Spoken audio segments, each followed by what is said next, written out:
Hi, I'm Annie Baker, the realtor with Next Chapter Gurus, and I'm with Linda McKay, our estate planning attorney. What happens if mom wants to keep the house within the family instead of selling right away? What are the tax implications? Linda, can you help us out?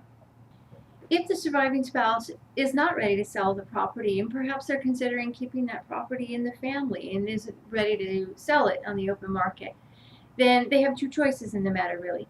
We can keep the property in the family and in mom or dad's portfolio of assets. Maybe it's maintained as a rental, or maybe they continue to live in it.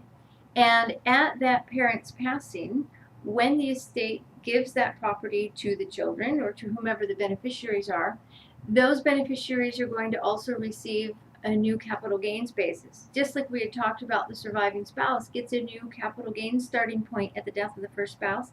That process happens again whenever we have a change of ownership during a death.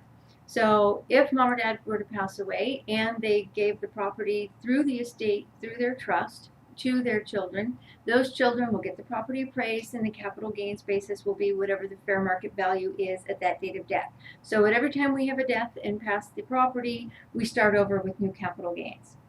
As long as this is a transfer from parent to children, the property tax basis will also stay the same if it's your primary residence.